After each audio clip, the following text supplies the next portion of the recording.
an elevator pitch, a boardroom pitch, and countless interviews. Will it pay off? It all comes down to the judge's final decisions. Not all of the pitches were perfect. By virtue of it being handcrafted, how are you going to turn it into a business? In both in your elevator pitch and when you walked in here, you did not say your name.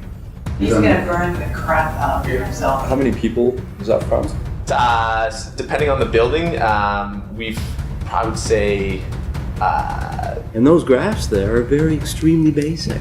And that's what we want to show, results. We don't want to say No. But a successful business isn't always perfect from the start. Every entrepreneur knows there will always be challenges. Do you feel that there are any barriers? And if so, what are they?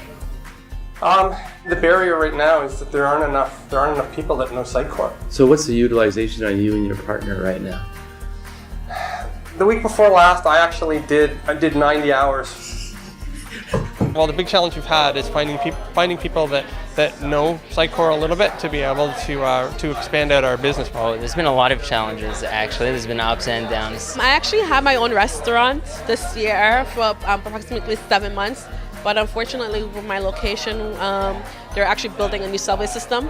So no one was willing to drive down that street to come into the restaurant. Convincing people that the business is a worthwhile venture, I think, is challenging at first, but then you develop the model as you go forward, and it just becomes easier as you go. I've really liked some of the ideas that people have come to us with. There's some really interesting concepts. In some cases, people were able to articulate their business proposition within the minute. It was very impressive. In other cases, the idea hasn't quite emerged yet. Anybody else, whoever considers starting a business, you should try to find as many of these opportunities where you can make a presentation and fail dramatically, because you need to screw it up several dozen times before you get it right. Don't worry about failing. If you fail, it just means that there's one less mistake that you're going to make in the future. You know, there is no such thing as failure. Failure means stopping, and an entrepreneur never stops. They just keep going. We are here to announce the runners-up and the winners. And the winners, of course, will make BrightLane their home for the next 6 months. We saw ideas that were phenomenal, and more importantly, I suppose, we saw collaboration that started right from the very first moment when you met each other. Well, without further ado, we'll announce the runners-up first. That would be Stephen Greaves, David Zhang, Mike Garnett, and Chris Carter. And we appreciate your participating and competing, and we hope you come back. That means all of the rest of you will make BrightLane your home for the next 6 months, and we hope to work with you. Thank you. Even just sitting here talking to a lot of these guys, they all have really cool ideas, and we've talked about already, like collaborating our services together in one way or another. Giving yourself the opportunity to go outside your safe space, right? It challenges you and gives you the opportunity to grow and learn in different ways that working at home can't do for you. I think that a community of entrepreneurs is an amazing thing. I think there really is something to be said about going into a physical space that is designed for you to work within.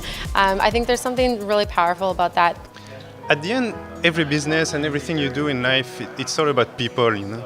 Whether these are your clients, your colleagues, your team, your investors. So I think that BrightLane can really bring like this connection, this network, this community aspect to help entrepreneurs like me to grow their business.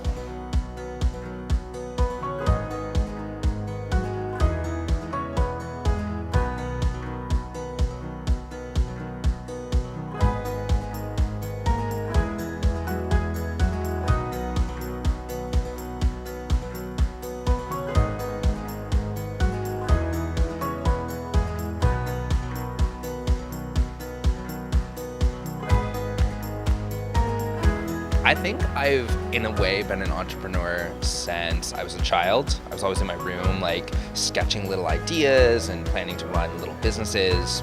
Well, I've actually started a couple companies before, so it wasn't a recent thing for me. It's been going on for several years, but I was just inspired by other entrepreneurs that I met and wanted to follow suit. I love being a part of building something from scratch. That has kind of been my career thus far. I think deep down I've always sort of wanted to be an entrepreneur. I built my first business when I was about 12 years old. It's in my blood. I love it. I can't see myself doing anything else.